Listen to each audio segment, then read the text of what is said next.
Psaume 48. Cantique. Psaume des fils de Corée. L'Éternel est grand. Il est l'objet de toutes les louanges, dans la ville de notre Dieu, sur sa montagne sainte. Belle est la colline, joie de toute la terre, la montagne de Sion. Le côté septentrional, c'est la ville du grand roi. Dieu, dans ses palais, est connu pour une haute retraite. Car voici, les rois s'étaient concertés. Ils n'ont fait que passer ensemble. Ils ont regardé, tout stupéfaits, ils ont eu peur et ont pris la fuite. Là, un tremblement les a saisis, comme la douleur d'une femme qui accouche. Ils ont été chassés comme par le vent d'Orient, qui brise les navires de Tarsis. Ce que nous avions entendu dire, nous l'avons vu dans la ville de l'Éternel, des armées, dans la ville de notre Dieu. Dieu la fera subsister à toujours. Ô Dieu, nous pensons à ta bonté, au milieu de ton temple. Comme ton nom, ô Dieu, ta louange retentit jusqu'aux extrémités de la terre. Ta droite est pleine de justice. La montagne de Sion se réjouit. Les filles de Juda sont dans l'allégresse à cause de tes jugements. Parcourez Sion, parcourez-en l'enceinte, comptez ses tours, observez son rempart, examinez ses palais, pour le raconter à la génération future. Voilà le Dieu qui est notre Dieu éternellement et à jamais. Il sera notre guide jusqu'à la mort. Ésaïe, chapitre 58. Crie à plein gosier, ne te retiens pas. Élève ta voix comme une trompette et annonce à mon peuple ses iniquités, à la maison de Jacob ses péchés. Tous les jours ils me cherchent, ils veulent connaître mes voies. Comme une nation qui aurait pratiqué la justice et n'aurait pas abandonné la loi de son Dieu. Ils me demandent des arrêts de justice, ils désirent l'approche de Dieu. Que nous sert de jeûner si tu ne le vois pas? De mortifier notre âme si tu n'y as point égard. Voici, le jour de votre jeûne, vous vous livrez à vos penchants et vous traitez durement tous vos mercenaires. Voici, vous jeûnez pour disputer et vous querellez, pour frapper méchamment du poing. Vous ne jeûnez pas comme le veut ce jour, pour que votre voix soit entendue en haut. Est-ce là le jeûne auquel je prends plaisir? Un jour où l'homme humilie son âme, courber la tête comme un jonc et se coucher sur le sac et la cendre. Est-ce là ce que tu appelleras un jeûne? Un jour agréable à l'Éternel? Voici le jeûne auquel je prends plaisir. Détache les chaînes de la méchanceté, dénoue les liens de la servitude, renvoie libres les opprimés, et que l'on rompe toute espèce de joug. Partage ton pain avec celui qui a faim, et fais entrer dans ta maison les malheureux sans asile. Si tu vois un homme nu, couvre-le, et ne te détourne pas de ton semblable. Alors ta lumière poindra comme l'aurore, et ta guérison germera promptement. Ta justice marchera devant toi, et la gloire de l'Éternel t'accompagnera. Alors tu appelleras, et l'Éternel répondra. Tu crieras, et il dira, « Me voici ». Si tu éloignes du milieu de toi le joug, les gestes menaçants et les discours injurieux, si tu donnes ta propre subsistance à celui qui a faim, si tu rassasies l'âme indigente, ta lumière se lèvera sans obscurité, et tes ténèbres seront comme le midi. L'Éternel sera toujours ton guide. Il rassasiera ton âme dans les lieux arides, et il redonnera de la vigueur à tes membres. Tu seras comme un jardin arrosé, comme une source dont les eaux ne tarissent pas. Les tiens rebâtiront sur d'anciennes ruines. Tu relèveras des fondements antiques. On t'appellera réparateur des brèches, celui qui restaure les chemins, qui rend le pays habitable. Si tu retiens ton pied pendant le sabbat, pour ne pas faire ta volonté en mon saint jour, si tu fais du sabbat tes délices, pour sanctifier l'Éternel en le glorifiant, et si tu l'honores en ne suivant point tes voies, en ne te livrant pas à tes penchants et à de vains discours, alors tu mettras ton plaisir en l'Éternel, et je te ferai monter sur les hauteurs du pays. Je te ferai jouir de l'héritage de Jacob, ton père, car la bouche de l'Éternel a parlé. Proverbes, chapitre 16. Les projets que forme le cœur dépendent de l'homme, mais la réponse que donne la bouche vient de l'Éternel. Toutes les voies de l'homme sont pures à ses yeux, mais celui qui pèse les esprits, c'est l'Éternel. Recommande à l'Éternel tes œuvres, et tes projets réussiront. L'Éternel a tout fait pour un but, même le méchant pour le jour du malheur. Tout cœur hautain est en abomination à l'Éternel. Certes, il ne restera pas impuni. Par la bonté et la fidélité, on expie l'iniquité, et par la crainte de l'Éternel, on se détourne du mal. Quand l'Éternel approuve les voies d'un homme, il dispose favorablement à son égard même ses ennemis.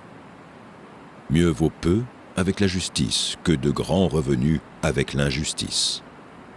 Le cœur de l'homme médite sa voie, mais c'est l'Éternel qui dirige ses pas. Des oracles sont sur les lèvres du roi. Sa bouche ne doit pas être infidèle quand il juge. Le poids et la balance justes sont à l'Éternel. Tous les poids du sac sont son ouvrage. Les rois ont horreur de faire le mal, car c'est par la justice que le trône s'affermit. Les lèvres justes gagnent la faveur des rois, et ils aiment celui qui parle avec droiture. La fureur du roi est un messager de mort, et un homme sage doit l'apaiser. La sérénité du visage du roi donne la vie, et sa faveur est comme une pluie du printemps. Combien acquérir la sagesse vaut mieux que l'or? Combien acquérir l'intelligence est préférable à l'argent? Le chemin des hommes droits, c'est d'éviter le mal. Celui qui garde son âme veille sur sa voie. L'arrogance précède la ruine, et l'orgueil précède la chute. Mieux vaut être humble avec les humbles que de partager le butin avec les orgueilleux. Celui qui réfléchit sur les choses trouve le bonheur, et celui qui se confie en l'Éternel est heureux. Celui qui est sage de cœur est appelé intelligent, et la douceur des lèvres augmente le savoir. La sagesse est une source de vie pour celui qui la possède, et le châtiment des insensés, c'est leur folie. Celui qui est sage de cœur manifeste la sagesse par sa bouche, et l'accroissement de son savoir paraît sur ses lèvres. Les paroles agréables sont un rayon de miel, douces pour l'âme et salutaires pour le corps. Telle voie apparaît droite à un homme, mais son issue, c'est la voie de la mort. Celui qui travaille, travaille pour lui, car sa bouche l'y excite. L'homme pervers prépare le malheur, et il y a sur ses lèvres comme un feu ardent. L'homme pervers excite des querelles, et le rapporteur divise les amis. L'homme violent séduit son prochain, et le fait marcher dans une voie qui n'est pas bonne. Celui qui ferme les yeux pour se livrer à des pensées perverses, celui qui se mord les lèvres, a déjà consommé le mal. Les cheveux blancs sont une couronne d'honneur. C'est dans le chemin de la justice qu'on la trouve. Celui qui est lent à la colère vaut mieux qu'un héros, et celui qui est maître de lui-même que celui qui prend des villes. On jette le sort dans le pan de la robe, mais toute décision vient de l'Éternel. Psaume 49. Au chef des chantres, des fils de Corée, psaume. Écoutez ceci, vous tous, peuple, prêtez l'oreille, vous tous, habitants du monde. Petits et grands, riches et pauvres. Ma bouche va faire entendre des paroles sages, et mon cœur a des pensées pleines de sens. Je prête l'oreille aux sentences qui me sont inspirées. J'ouvre mon chant au son de la harpe. Pourquoi craindrais-je au jour du malheur lorsque l'iniquité de mes adversaires m'enveloppe?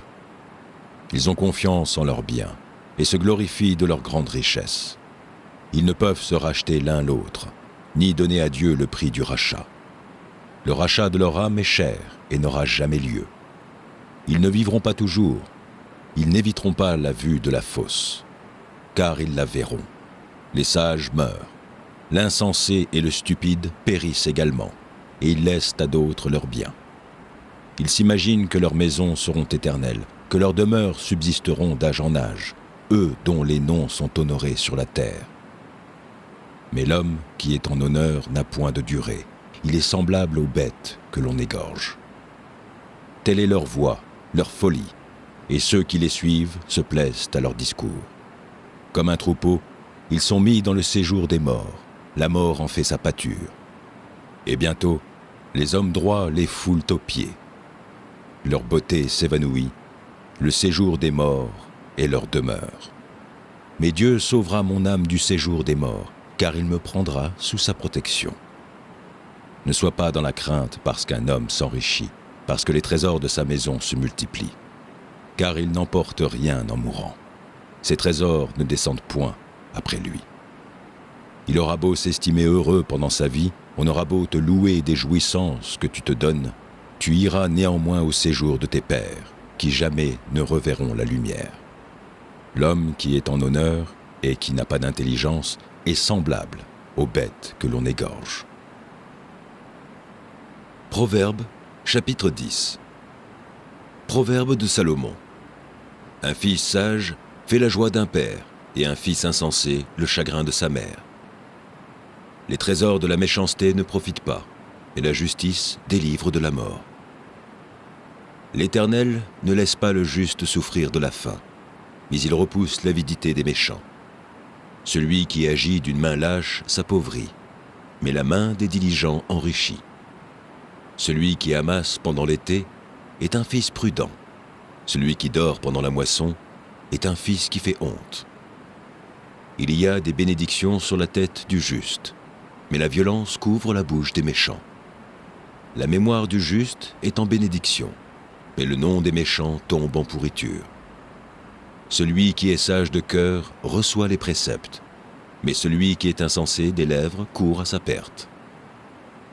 Celui qui marche dans l'intégrité marche avec assurance, mais celui qui prend des voies tortueuses sera découvert. Celui qui cligne des yeux est une cause de chagrin, et celui qui est insensé des lèvres court à sa perte. La bouche du juste est une source de vie, mais la violence couvre la bouche des méchants. La haine excite des querelles, mais l'amour couvre toutes les fautes. Sur les lèvres de l'homme intelligent se trouve la sagesse, mais la verge est pour le dos de celui qui est dépourvu de sens. Les sages tiennent la science en réserve, mais la bouche de l'insensé est une ruine prochaine. La fortune est pour le riche une ville forte. La ruine des misérables, c'est leur pauvreté. L'œuvre du juste est pour la vie, le gain du méchant est pour le péché. Celui qui se souvient de la correction prend le chemin de la vie, mais celui qui oublie la réprimande s'égare.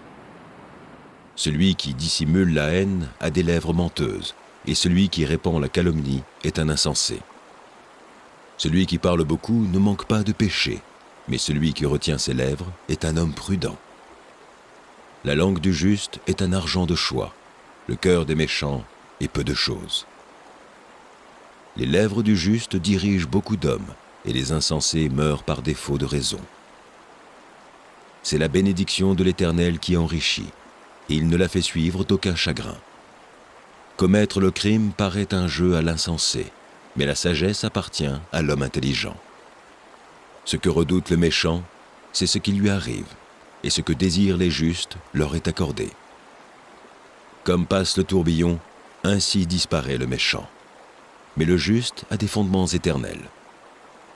Ce que le vinaigre est aux dents et la fumée aux yeux, tel est le paresseux pour celui qui l'envoie. La crainte de l'Éternel augmente les jours, mais les années des méchants sont abrégées. L'attente des justes n'est que joie, mais l'espérance des méchants périra. La voie de l'Éternel est un rempart pour l'intégrité, mais elle est une ruine pour ceux qui font le mal. Le juste ne chancellera jamais, mais les méchants n'habiteront pas le pays. La bouche du juste produit la sagesse, mais la langue perverse sera retranchée. Les lèvres du juste connaissent la grâce, et la bouche des méchants, la perversité. Psaume 40. Au chef des chantres, de David, psaume. J'avais mis en l'Éternel mon espérance, et il s'est incliné vers moi, il a écouté mes cris. Il m'a retiré de la fosse de destruction, du fond de la boue, et il a dressé mes pieds sur le roc, il a affermi mes pas. Il a mis dans ma bouche un cantique nouveau, une louange à notre Dieu. Beaucoup l'ont vu et ont eu de la crainte. Ils se sont confiés en l'Éternel. Heureux l'homme qui place en l'Éternel sa confiance et qui ne se tourne pas vers les hautains et les menteurs. Tu as multiplié, Éternel, mon Dieu. Tes merveilles et tes desseins en notre faveur, nul n'est comparable à toi. Je voudrais les publier et les proclamer, mais leur nombre est trop grand pour que je les raconte. Tu ne désires ni sacrifice ni offrande, tu m'as ouvert les oreilles. Tu ne demandes ni holocauste ni victime expiatoire. Alors je dis, voici, je viens avec le rouleau du livre écrit pour moi. Je veux faire ta volonté, mon Dieu, et ta loi est au fond de mon cœur. J'annonce la justice dans la grande assemblée. Voici, je ne ferme pas mes lèvres, Éternel, tu le sais. Je ne retiens pas dans mon cœur ta justice. Je publie ta vérité et ton salut. Je ne cache pas ta bonté et ta fidélité dans la grande assemblée. Toi, Éternel, tu ne me refuseras pas tes compassions. Ta bonté et ta fidélité me garderont toujours, car des maux sans nombre m'environnent. Les châtiments de mes iniquités m'atteignent, et je ne puis en supporter la vue. Ils sont plus nombreux que les cheveux de ma tête, et mon courage m'abandonne. Veuille me délivrer, ô Éternel. Éternel, viens en hâte à mon secours. Que tous ensemble, ils soient honteux et confus. Ceux qui en veulent à ma vie pour l'enlever, qu'ils reculent et rougissent, ceux qui désirent ma perte. Qu'ils soient dans la stupeur par l'effet de leur honte, ceux qui disent « Ha ha !» Que tous ceux qui te cherchent soient dans l'allégresse et se réjouissent en toi. Que ceux qui aiment ton salut disent sans cesse « Exalté soit l'Éternel ». Moi, je suis pauvre et indigent, mais le Seigneur pense à moi. Tu es mon aide et mon libérateur. Mon Dieu, ne tarde pas. Marc, chapitre 4. Jésus se mit de nouveau à enseigner au bord de la mer. Une grande foule s'étant assemblée auprès de lui, il monta et s'assit dans une barque, sur la mer. Toute la foule était à terre sur le rivage. Il leur enseigna beaucoup de choses en paraboles, et il leur dit dans son enseignement, « Écoutez, un semeur sortit pour semer. Comme il semait, une partie de la semence tomba le long du chemin. Les oiseaux vinrent et la mangèrent. Une autre partie tomba dans un endroit pierreux, où il n'avait pas beaucoup de terre. Elle leva aussitôt, parce qu'elle ne trouva pas un sol profond. Mais quand le soleil parut, elle fut brûlée et sécha, faute de racines. Une autre partie tomba parmi les épines. Les épines montèrent et l'étouffèrent, et elle ne donna point de fruits. Une autre partie tomba dans la bonne terre. Elle donna du fruit qui montait et croissait, et elle rapporta 30, 60 et 100 pour un. Puis il dit, « Que celui qui a des oreilles pour entendre, entende. » Lorsqu'il fut en particulier, ceux qui l'entouraient avec les 12 l'interrogèrent sur les paraboles. Il leur dit, « C'est à vous qu'a été donné le mystère du royaume de Dieu. Mais pour ceux qui sont dehors, tout se passe en paraboles, afin qu'en voyant, ils voient et n'aperçoivent point, et qu'en entendant, ils entendent et ne comprennent point, de peur qu'ils ne se convertissent et que les péchés ne leur soient pardonnés. » Il leur dit encore, « Vous ne comprenez pas cette parabole? Comment donc comprendrez-vous toutes les paraboles? Le semeur sème la parole. Les uns sont sur le long du chemin, où la parole est semée. Quand ils l'ont entendue, aussitôt Satan vient et enlève la parole qui était semée en eux. Les autres, pareillement, reçoivent la semence dans les endroits pierreux. Quand ils entendent la parole, ils la reçoivent d'abord avec joie. Mais ils n'ont pas de racine en eux-mêmes. Ils manquent de persistance. Et dès que survient une tribulation, ou une persécution à cause de la parole, ils éprouvent une occasion de chute. D'autres reçoivent la semence parmi les épines. Ce sont ceux qui entendent la parole, mais en qui les soucis du siècle, la séduction des richesses et l'invasion des autres convoitises étouffent la parole et la rendent infructueuse. D'autres reçoivent la semence dans la bonne terre. Ce sont ceux qui entendent la parole, la reçoivent et portent du fruit, 30, 60 et 100 pour un. Il leur dit encore, « Apportons la lampe pour la mettre sous le boisseau ou sous le lit. N'est-ce pas pour la mettre sur le chandelier ? Car il n'est rien de caché qui ne doive être découvert, rien de secret qui ne doive être mis au jour. Si quelqu'un a des oreilles pour entendre, qu'il entende. » Il dit encore, « Prenez garde à ce que vous entendez. On vous mesurera avec la mesure dont vous vous serez servi, et on y ajoutera pour vous. Car on donnera à celui qui a, mais à celui qui n'a pas, on ôtera même ce qu'il a. » Il dit encore, « Il en est du royaume de Dieu, comme quand un homme jette de la semence en terre. Qu'il dorme ou qu'il veille, nuit et jour, la semence germe et croît sans qu'il sache comment. La terre produit d'elle-même d'abord l'herbe, puis l'épi, puis le grain, tout formé dans l'épi. Et dès que le fruit est mûr, on y met la faucille, car la moisson est là. » Il dit encore, « À quoi comparerons-nous le royaume de Dieu, ou par quelle parabole le représenterons-nous ? Il est semblable à un grain de sénévé, qui, lorsqu'on le sème en terre, est la plus petite de toutes les semences qui sont sur la terre.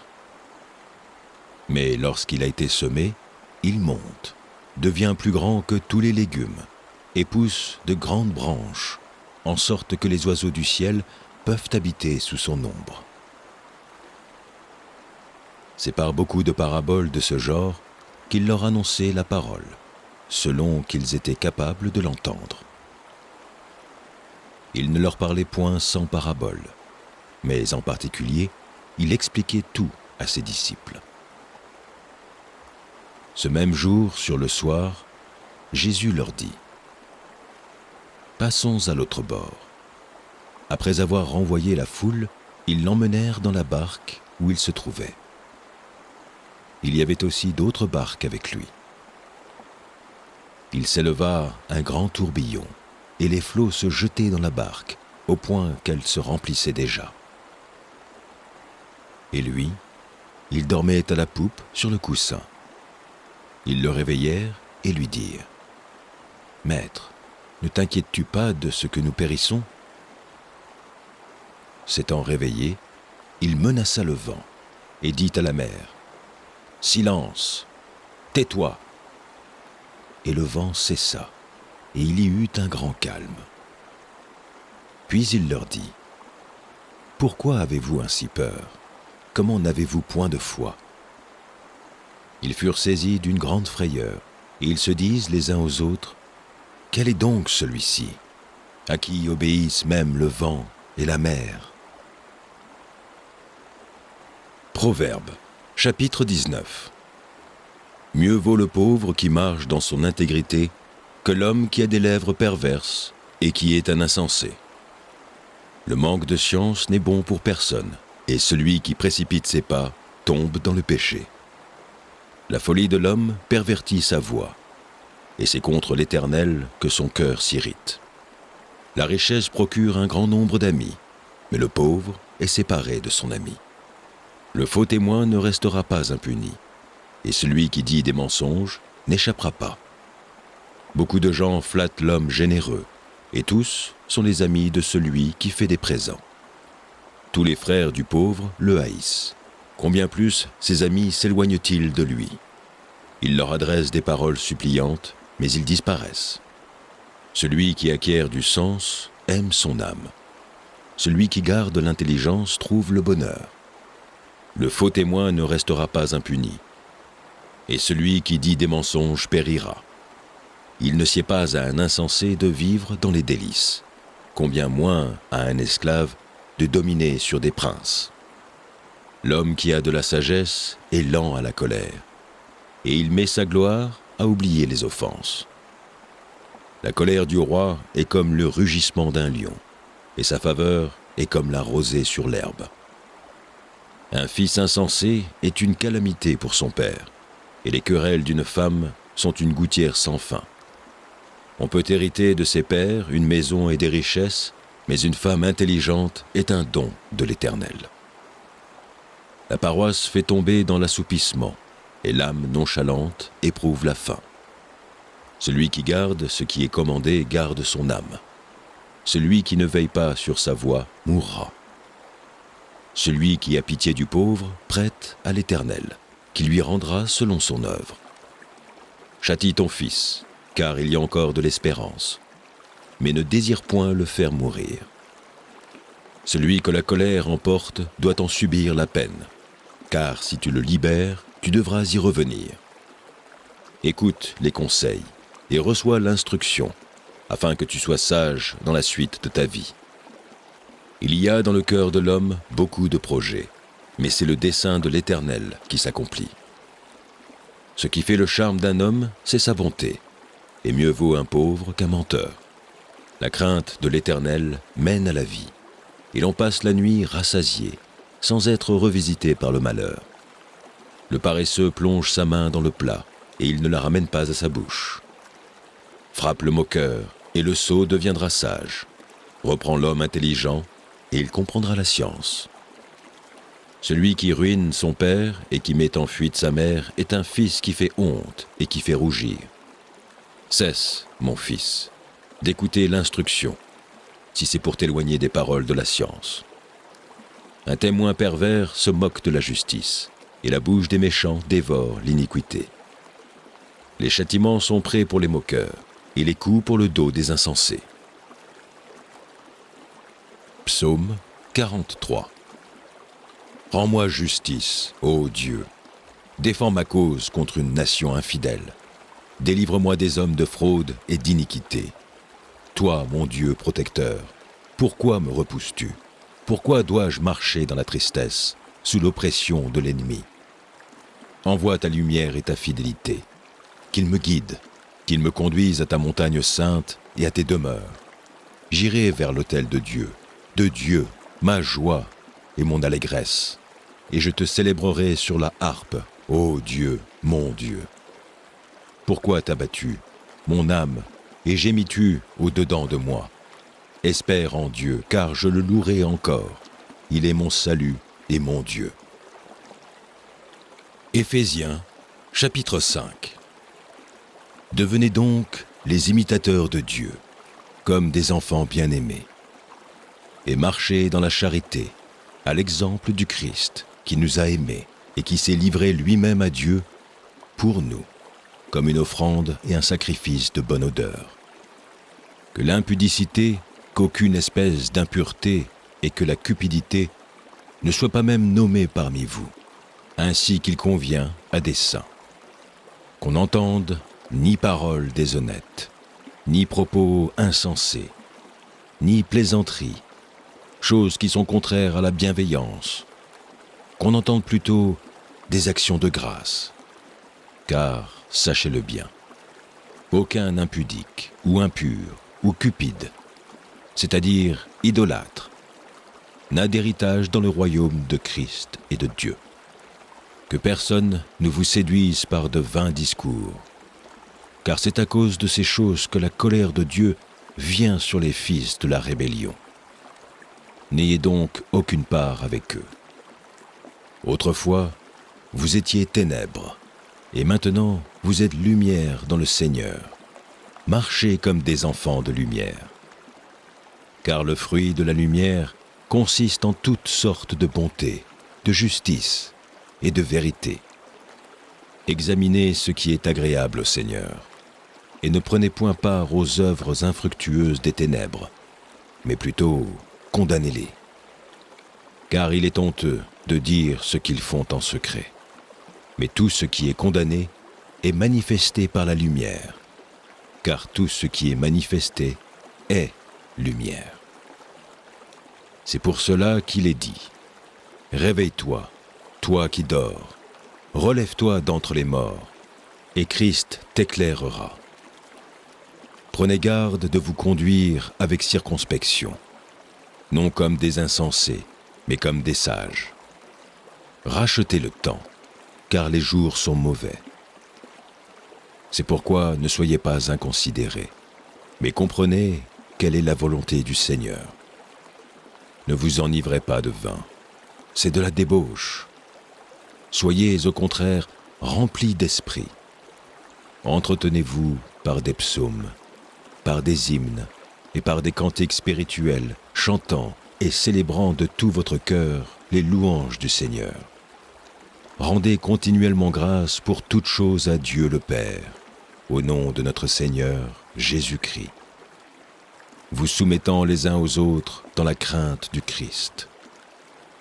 Femmes, soyez soumises à vos maris, comme au Seigneur, car le mari est le chef de la femme, comme Christ est le chef de l'Église, qui est son corps et dont il est le Sauveur.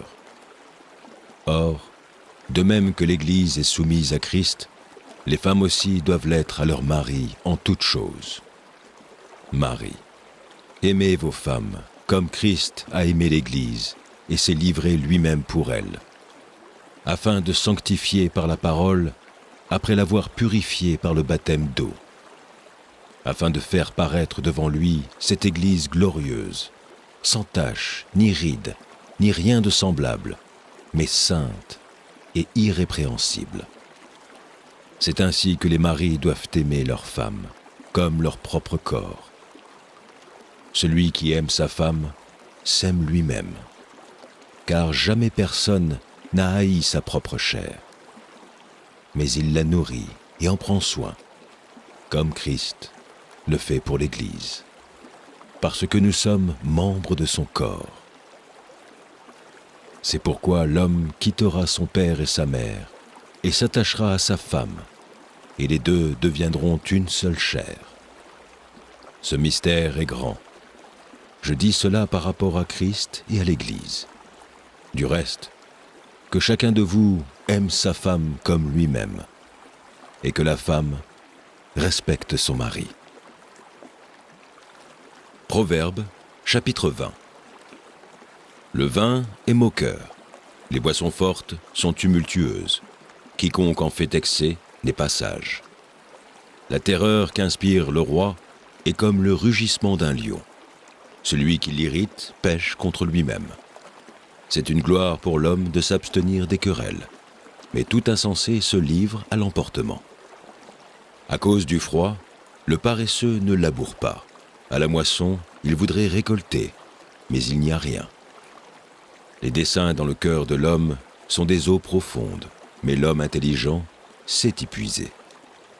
Beaucoup de gens proclament leur bonté, mais un homme fidèle, qui le trouvera? Le juste marche dans son intégrité, heureux ses enfants après lui. Le roi, assis sur le trône de la justice, dissipe tout mal par son regard. Qui dira : j'ai purifié mon cœur, je suis net de mon péché ? Deux sortes de poids, deux sortes d'effats, sont l'un et l'autre en abomination à l'Éternel. L'enfant laisse déjà voir par ses actions si sa conduite sera pure et droite. L'oreille qui entend et l'œil qui voit, c'est l'Éternel qui les a faits l'un et l'autre. N'aime pas le sommeil, de peur que tu ne deviennes pauvre. Ouvre les yeux, tu seras rassasié de pain. Mauvais, mauvais, dit l'acheteur, et en s'en allant, il se félicite. Il y a de l'or et beaucoup de perles, mais les lèvres savantes sont un objet précieux. Prends son vêtement, car il a cautionné autrui, exige de lui des gages à cause des étrangers. Le pain du mensonge est doux à l'homme, et plus tard sa bouche est remplie de gravier. Les projets s'affermissent par le conseil, fait la guerre avec prudence. Mais qui répand la calomnie dévoile les secrets. Ne te mêle pas avec celui qui ouvre ses lèvres. Si quelqu'un maudit son père et sa mère, sa lampe s'éteindra au milieu des ténèbres. Un héritage promptement acquis dès l'origine ne sera pas béni quand viendra la fin. Ne dis pas « je rendrai le mal ». Espère en l'Éternel, et il te délivrera. L'Éternel a en horreur 2 sortes de poids, et la balance fausse n'est pas une chose bonne. C'est l'Éternel qui dirige les pas de l'homme, mais l'homme peut-il comprendre sa voie ? C'est un piège pour l'homme que de prendre à la légère un engagement sacré et de ne réfléchir qu'après avoir fait un vœu. Un roi sage dissipe les méchants et fait passer sur eux la roue. Le souffle de l'homme est une lampe de l'Éternel. Il pénètre jusqu'au fond des entrailles. La bonté et la fidélité gardent le roi, et il soutient son trône par la bonté. La force est la gloire des jeunes gens, et les cheveux blancs sont l'ornement des vieillards. Les plaies d'une blessure sont un remède pour les méchants, de même les coups qui pénètrent jusqu'au fond des entrailles. Psaume 29. Psaume de David, fils de Dieu. Rendez à l'Éternel gloire et honneur. Rendez à l'Éternel gloire pour son nom. Prosternez-vous devant l'Éternel, avec des ornements sacrés. La voix de l'Éternel retentit sur les eaux. Le Dieu de gloire fait gronder le tonnerre. L'Éternel est sur les grandes eaux. La voix de l'Éternel est puissante. La voix de l'Éternel est majestueuse. La voix de l'Éternel brise les cèdres. L'Éternel brise les cèdres du Liban. Il les fait bondir comme des veaux, et le Liban et le Sirion comme de jeunes buffles. La voix de l'Éternel fait jaillir des flammes de feu. La voix de l'Éternel fait trembler le désert.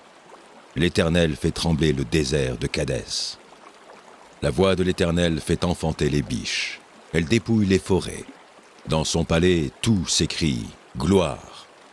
L'Éternel était sur son trône lors du déluge. L'Éternel, sur son trône, règne éternellement. L'Éternel donne la force à son peuple. L'Éternel bénit son peuple et le rend heureux. Marc, chapitre 12. Jésus se mit ensuite à leur parler en parabole. Un homme planta une vigne. Il l'entoura d'une haie, creusa un pressoir et bâtit une tour. Puis il afferma à des vignerons et quitta le pays. Au temps de la récolte, il envoya un serviteur vers les vignerons pour recevoir d'eux une part du produit de la vigne. S'étant saisis de lui, ils le battirent et le renvoyèrent à vide. Il envoya de nouveau vers eux un autre visiteur. Ils le frappèrent à la tête et l'outragèrent. Il en envoya un troisième, qu'ils tuèrent, puis plusieurs autres qu'ils battirent ou tuèrent. Il avait encore un fils bien-aimé. Il l'envoya vers eux le dernier en disant « Ils auront du respect pour mon fils. » Mais ces vignerons dirent entre eux « Voici l'héritier, venez, tuons-le, et l'héritage sera à nous. » Et ils se saisissèrent de lui, le tuèrent et le jetèrent hors de la vigne. Maintenant, que fera le maître de la vigne ? Il viendra, fera périr les vignerons, et il donnera la vigne à d'autres. N'avez-vous pas lu cette parole de l'Écriture ? La pierre qu'ont rejetée ceux qui bâtissaient est devenue la principale de l'angle.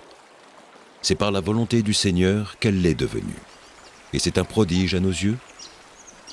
Ils cherchaient à se saisir de lui, mais ils craignaient la foule.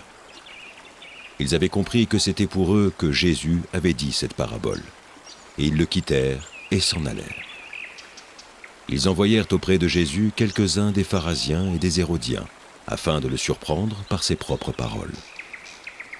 Et ils vinrent lui dire « Maître, nous savons que tu es vrai, et que tu ne t'inquiètes de personne, car tu ne regardes pas à l'apparence des hommes, et tu les enseignes de la voie de Dieu selon la vérité. Est-il permis ou non de payer le tribut à César ? Devons-nous payer ou ne pas payer ?» Jésus, connaissant leur hypocrisie, leur répondit « Pourquoi me tentez-vous? Apportez-moi un denier, afin que je le voie. » Ils en apportèrent un. Et Jésus leur demanda: « De qui sont cette effigie et cette inscription ?» « De César, lui répondirent-ils. Alors il leur dit: « Rendez à César ce qui est à César, et à Dieu ce qui est à Dieu. » Et ils furent à son égard dans l'étonnement.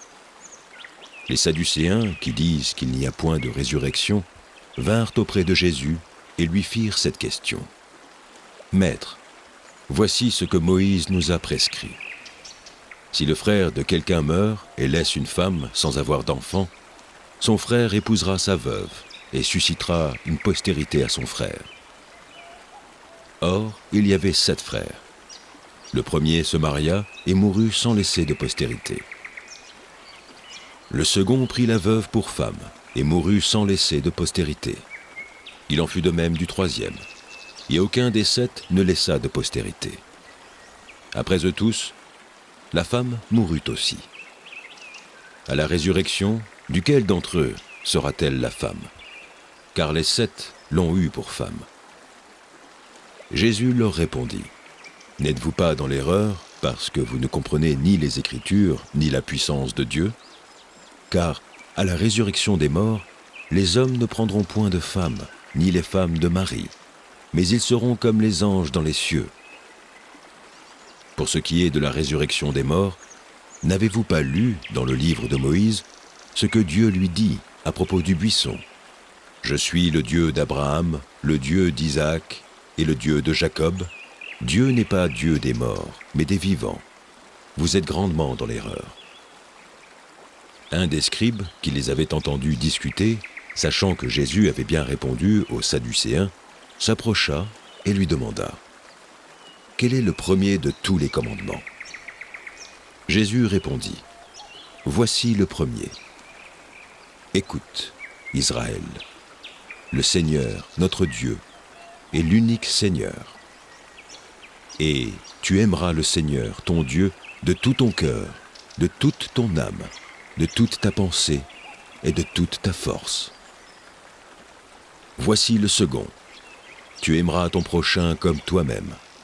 Il n'y a pas d'autre commandement plus grand que cela. » Le scribe lui dit: « Bien, maître, mais tu as dit avec vérité que Dieu est unique et qu'il n'y en a point d'autre que lui, et que l'aimer de tout son cœur, de toute sa pensée, de toute son âme et de toute sa force, et aimer son prochain comme soi-même, c'est plus que tous les holocaustes et tous les sacrifices. » Jésus, voyant qu'il avait répondu avec intelligence, lui dit: « Tu n'es pas loin du royaume de Dieu, et personne n'osera plus lui poser des questions. » Jésus, continuant à enseigner dans le temple, dit: « Comment les scribes disent-ils que le Christ est le fils de David? David lui-même, animé par l'Esprit Saint, a dit: « Le Seigneur a dit à mon Seigneur: assieds-toi à ma droite, jusqu'à ce que je fasse de tes ennemis ton marchepied. » David lui-même l'appelle Seigneur. Comment donc est-il son fils? Et une grande foule l'écoutait avec plaisir. Il leur disait dans son enseignement: « Gardez-vous des scribes, qui aiment à se prononcer en robe longue et à être salués dans les places publiques, qui recherchent les premiers sièges dans les synagogues et les premières places dans les festins, qui dévorent les maisons des veuves et qui font pour l'apparence de longues prières. Ils seront jugés plus sévèrement. » Jésus, s'étant assis vis-à-vis du tronc, regardait comment la foule y mettait de l'argent. Plusieurs riches mettaient beaucoup. Il vint aussi une pauvre veuve. Elle y mit 2 petites pièces, faisant un quart de sou. Alors Jésus, ayant appelé ses disciples, leur dit: « Je vous le dis en vérité, cette pauvre veuve a donné plus qu'aucun de ceux qui ont mis dans le tronc. Car tous ont mis de leur superflu, mais elle a mis de son nécessaire, tout ce qu'elle possédait, tout ce qu'elle avait pour vivre. » Proverbe, chapitre 21. Le cœur du roi est un courant d'eau dans la main de l'Éternel. Il l'incline partout où il veut. Toutes les voies de l'homme sont droites à ses yeux, mais celui qui pèse les cœurs, c'est l'Éternel. La pratique de la justice et de l'équité, voilà ce que l'Éternel préfère au sacrifice. Des regards hautains et un cœur qui s'enfle, cette lampe des méchants, ce n'est que péché. Les projets de l'homme diligent ne mènent qu'à l'abondance, mais celui qui agit avec précipitation n'arrive qu'à la disette. Des trésors acquis par une langue mensongère sont une vanité fugitive et l'avant-coureur de la mort. La violence des méchants les emporte, parce qu'ils refusent de faire ce qui est juste. Le coupable suit des voies détournées, mais l'innocent agit avec droiture. Mieux vaut habiter à l'angle d'un toit que de partager la demeure d'une femme querelleuse. L'âme du méchant désire le mal. Son ami ne trouve pas grâce à ses yeux. Quand on châtie le moqueur, le sot devient sage, et quand on instruit le sage, il accueille la science. Le juste considère la maison du méchant. L'Éternel précipite les méchants dans le malheur. Celui qui ferme son oreille aux cris du pauvre criera lui-même et n'aura point de réponse. Un don fait en secret apaise la colère, et un présent fait en cachette calme une fureur violente. C'est une joie pour le juste de pratiquer la justice, mais la ruine est pour ceux qui font le mal. L'homme qui s'écarte du chemin de la sagesse reposera dans l'assemblée des morts. Celui qui aime la joie reste dans l'indigence. Celui qui aime le vin et l'huile ne s'enrichit pas. Le méchant sert de rançon pour le juste, et le perfide pour les hommes droits. Mieux vaut habiter dans une terre déserte qu'avec une femme querelleuse et irritable. De précieux trésors et de l'huile sont dans la demeure du sage, mais l'homme insensé les engloutit. Celui qui poursuit la justice et la bonté trouve la vie, la justice et la gloire. Le sage monte dans la ville des héros.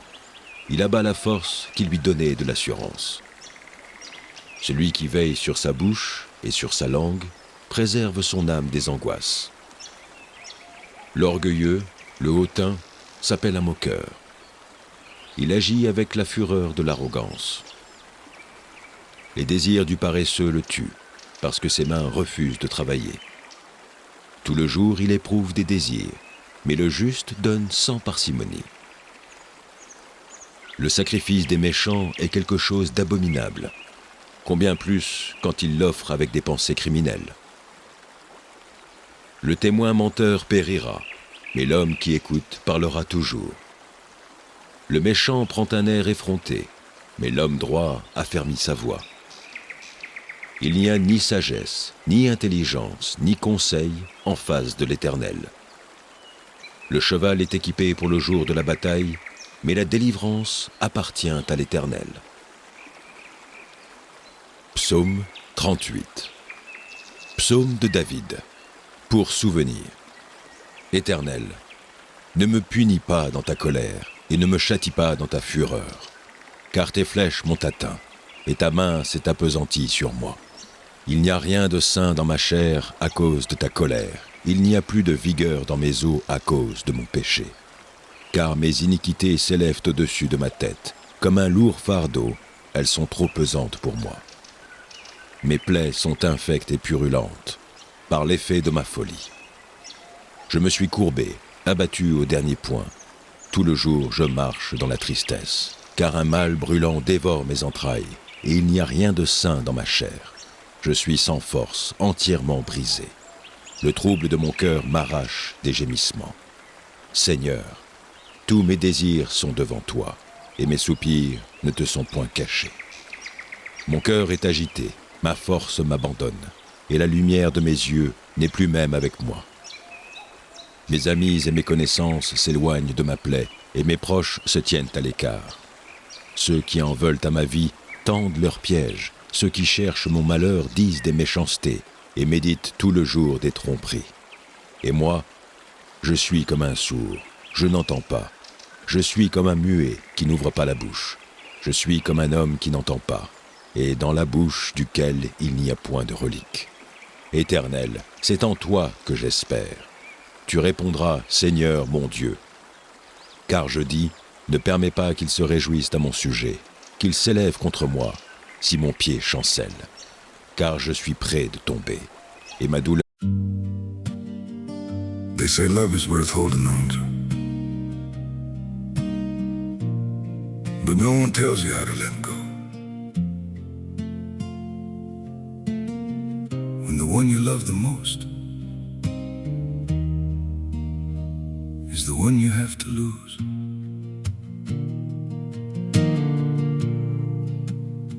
I tried to hold you closer while you were slipping away.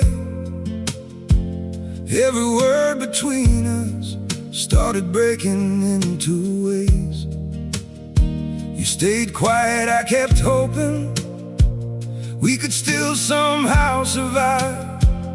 But the tighter I was holding, the more we... L'heure est toujours devant moi. Car je reconnais mon iniquité, je suis dans la crainte à cause de mon péché. Et mes ennemis sont pleins de vie, pleins de force. Ceux qui me haïssent sans cause sont nombreux. Ils me rendent le mal pour le bien. Ils sont mes adversaires parce que je recherche le bien. Ne m'abandonne pas, Éternel. Mon Dieu, ne t'éloigne pas de moi. Viens en hâte à mon secours, Seigneur, mon salut. Apocalypse, chapitre 4. Après cela, je regarderai, et voici, une porte était ouverte dans le ciel. La première voix que j'avais entendue, comme le son d'une trompette, et qui me parlait, dit « Monte ici, et je te ferai voir ce qui doit arriver dans la suite. » Aussitôt, je fus ravi en esprit. Et voici, il y avait un trône dans le ciel, et sur ce trône, quelqu'un était assis. Celui qui était assis avait l'aspect d'une pierre de jaspe et de sardoine. Et le trône était environné d'un arc-en-ciel semblable à de l'émeraude. Autour du trône, je vis 24 trônes, et sur ces trônes, 24 vieillards assis, revêtus de vêtements blancs, et sur leurs têtes des couronnes d'or. Du trône sortent des éclairs, des voix et des tonnerres. Devant le trône brûlent 7 lampes ardentes, qui sont les 7 esprits de Dieu. Il y a encore devant le trône comme une mer de verre, semblable à du cristal. Au milieu du trône et autour du trône, il y a 4 êtres vivants remplis d'yeux devant et derrière. Le premier être vivant est semblable à un lion. Le second être vivant est semblable à un veau. Le troisième être vivant a la face d'un homme. Et le quatrième être vivant est semblable à un aigle qui vole. Les 4 êtres vivants ont chacun 6 ailes.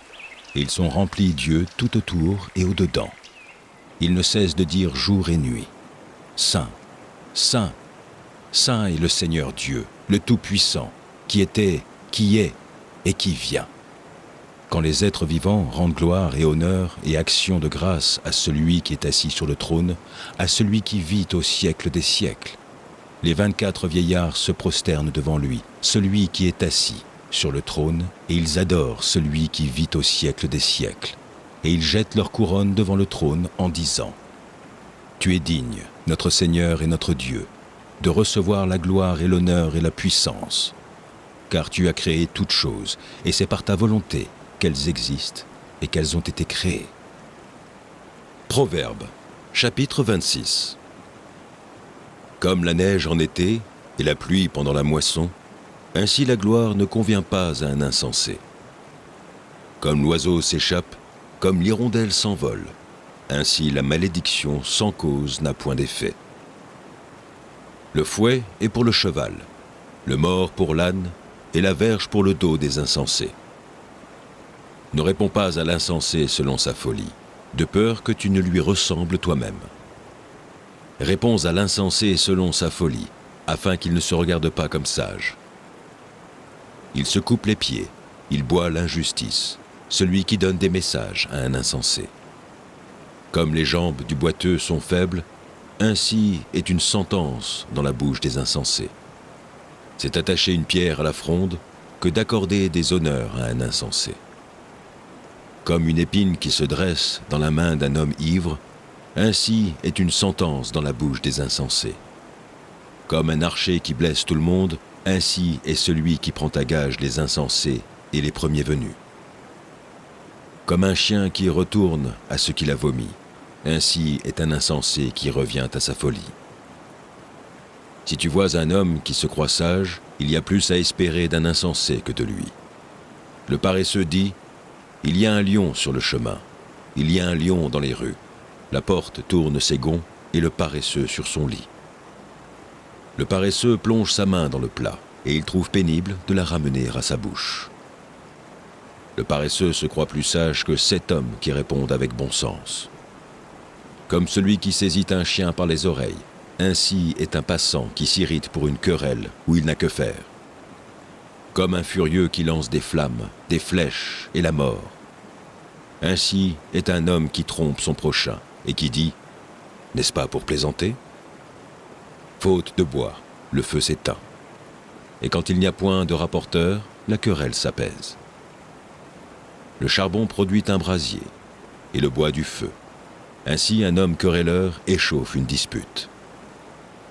Les paroles du rapporteur sont comme des friandises, elles descendent jusqu'au fond des entrailles. Comme des scories d'argent appliquées sur un vase de terre, ainsi sont des lèvres brûlantes et un cœur mauvais. Par ses lèvres, celui qui hait se déguise, et il met au-dedans de lui la tromperie.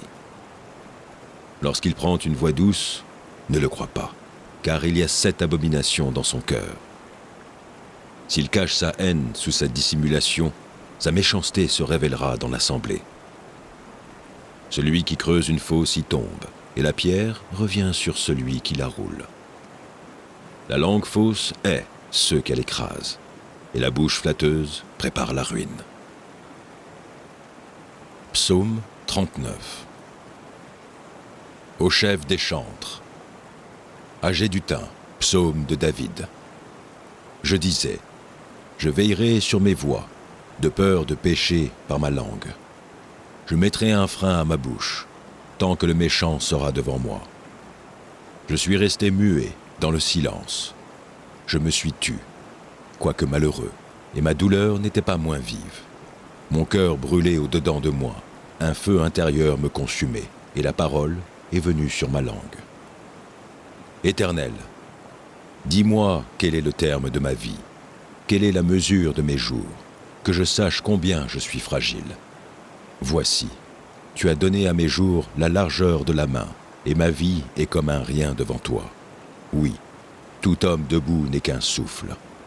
Oui, l'homme se promène comme une ombre, il s'agite vainement, il amasse et il ne sait qui recueillera. Maintenant, Seigneur, que puis-je espérer? En toi mon espérance, délivre-moi de toutes mes transgressions, ne me rends pas l'opprobre de l'insensé. Je reste muet, je n'ouvre pas la bouche, car c'est toi qui agis. Détourne de moi tes coups, je succombe sous les attaques de ta main. Tu châties l'homme en le punissant de son iniquité, tu détruis comme la teigne ce qu'il a de plus cher. Oui, tout homme est un souffle. Écoute ma prière, Éternel, et prête l'oreille à mes cris. Ne sois pas insensible à mes larmes, car je suis un étranger chez toi, un habitant, tout comme mes pères. Détourne de moi le regard et laisse-moi respirer, avant que je ne m'en aille et que je ne sois plus. Ésaïe, chapitre 35. Le désert et le pays aride se réjouiront. La solitude s'égaiera et fleurira comme un narcisse. Elle se couvrira de fleurs et tressaillira de joie, avec chants d'allégresse et cris de triomphe. La gloire du Liban lui sera donnée, la magnificence du Carmel et de Saron. Ils seront la gloire de l'Éternel, la magnificence de notre Dieu. Fortifiez les mains languissantes et affermissez les genoux qui chancellent. Dites à ceux qui ont le cœur troublé, prenez courage, ne craignez point. Voici votre Dieu, la vengeance viendra, la rétribution de Dieu. Il viendra lui-même et vous sauvera. Alors s'ouvriront les yeux des aveugles, s'ouvriront les oreilles des sourds. Alors le boiteux sautera comme un cerf, et la langue du muet éclatera de joie. Car des eaux jailliront dans le désert, et des ruisseaux dans la solitude. Le mirage se changera en étang, et la terre desséchée en source d'eau. Dans le repaire qui servait de gîte au chacal, croîtront des roseaux et des joncs. Il y aura là un chemin frayé, une route qu'on appellera la voie sainte. Nul impur n'y passera, elle sera pour eux seuls. Ceux qui la suivront, même les insensés, ne pourront s'égarer. Sur cette route, point de lion. Nulle bête féroce ne la prendra, nul ne s'y rencontrera. Les délivrés y marcheront. Les rachetés de l'Éternel retourneront. Ils iront à Sion avec des chants de triomphe, et une joie éternelle couronnera leur tête. L'allégresse et la joie s'approcheront, la douleur et les gémissements s'enfuiront. Proverbe, chapitre 31. Parole du roi Lemuel, sentences par lesquelles sa mère l'instruisit. Que te dirai-je, mon fils? Que te dirai-je, fils de mes entrailles? Que te dirai-je, mon fils, objet de mes vœux? Ne livre pas ta vigueur aux femmes, et tes voix à celles qui perdent les rois. Ce n'est point au roi, Lemuel, ce n'est point au roi de boire du vin, ni au prince de rechercher des liqueurs fortes, de peur qu'en buvant, ils n'oublient la loi, et ne méconnaissent les droits de tous les malheureux. Donnez des liqueurs fortes à celui qui périt, et du vin à celui qui a l'amertume dans l'âme. Qu'il boive et oublie sa pauvreté, et qu'il ne se souvienne plus de ses peines. Ouvre ta bouche pour le muet, pour la cause de tous les délaissés. Ouvre ta bouche, juge avec justice, et défends le malheureux et l'indigent. Qui peut trouver une femme vertueuse? Elle a bien plus de valeur que les perles. Le cœur de son mari a confiance en elle, et les produits ne lui feront pas défaut. Elle lui fait du bien, et non du mal, tous les jours de sa vie. Elle se procure de la laine et du vin, et travaille d'une main joyeuse. Elle est comme un navire marchand, elle amène son pain de loin. Elle se lève lorsqu'il est encore nuit, et elle donne la nourriture à sa maison, et la tâche à ses servantes. Elle pense à un champ, et elle l'acquiert. Du fruit de son travail, elle plante une vigne. Elle ceint de force ses reins, et elle affermit ses bras. Elle sent que ce qu'elle gagne est bon. Sa lampe ne s'éteint point pendant la nuit. Elle met la main à la quenouille, et ses doigts tiennent le fuseau. Elle tend la main au malheureux, elle tend la main à l'indigent. Elle ne craint pas la neige pour sa maison, car toute sa maison est vêtue de cramoisis. Elle se fait des couvertures, elle a des vêtements de fin lin et de pourpre. Son mari est considéré aux portes, lorsqu'il siège avec les anciens du pays. Elle fait des chemises et les vend, et elle livre des ceintures aux marchands. Elle est revêtue de force et de gloire, et elle se rit de l'avenir. Elle ouvre la bouche avec sagesse, et des instructions aimables sont sur sa langue. Elle veille sur ce qui se passe dans sa maison, et elle ne mange pas le pain de paresse. Ses fils se lèvent et la disent heureuse. Son mari se lève et lui donne des louanges. Plusieurs filles ont une conduite vertueuse, mais toi, tu les surpasses toutes. La grâce est trompeuse et la beauté est vaine. La femme qui craint l'Éternel est celle qui sera louée.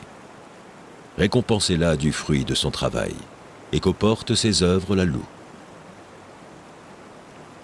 Psaume 44. Au chef des chantres, des fils de Corée, cantique. Ô Dieu, nous avons entendu de nos oreilles, nos pères nous ont raconté les œuvres que tu as accomplies de leur temps, au jour d'autrefois. De ta main tu as chassé des nations pour les établir, tu as frappé des peuples pour les étendre. Car ce n'est point par leur épée qu'ils se sont emparés du pays, ce n'est point par leurs bras qui les a sauvés, mais c'est ta droite, c'est ton bras, c'est la lumière de ta face, parce que tu les as aimés. Ô Dieu, tu es mon roi, ordonne la délivrance de Jacob. Avec toi nous renversons nos ennemis, avec ton nom nous écrasons nos adversaires. Car ce n'est pas en mon arc que je me confie, ce n'est pas mon épée qui me sauvera, mais c'est toi qui nous délivres de nos ennemis et qui confonds ceux qui nous haïssent. Nous nous glorifions en Dieu chaque jour et nous célébrerons à jamais ton nom. Cependant, tu nous repousses, tu nous couvres de honte, tu ne sors plus avec nos armées. Tu nous fais reculer devant l'ennemi, et ceux qui nous haïssent enlèvent nos dépouilles. Tu nous livres comme des brebis à dévorer. Tu nous disperses parmi les nations. Tu vends ton peuple pour rien, tu ne l'estimes pas à une grande valeur. Tu fais de nous un objet d'opprobre pour nos voisins, de moquerie et de risée pour ceux qui nous entourent. Tu fais de nous un objet de sarcasme parmi les nations et de hochement de tête parmi les peuples. Ma honte est toujours devant moi, et la confusion couvre mon visage, à la voix de celui qui m'insulte et m'outrage, à la vue de l'ennemi et du vindicatif. Tout cela nous arrive sans que nous t'ayons oublié, sans que nous ayons violé ton alliance. Notre cœur ne s'est point détourné, nos pas ne se sont point éloignés de ton sentier, pour que tu nous écrases dans la demeure des chacals et que tu nous couvres de l'ombre de la mort. Si nous avions oublié le nom de notre Dieu et étendu nos mains vers un Dieu étranger, Dieu ne le saurait-il pas, lui qui connaît les secrets du cœur? Mais c'est à cause de toi qu'on nous égorge tous les jours, qu'on nous regarde comme des brebis destinées à la boucherie. Réveille-toi. Pourquoi dors-tu, Seigneur? Réveille-toi. Ne nous repousse pas à jamais. Pourquoi caches-tu ta face? Pourquoi oublies-tu notre misère et notre oppression? Car notre âme est abattue dans la poussière, notre corps est attaché à la terre. Lève-toi pour nous secourir. Délivre-nous à cause de ta bonté.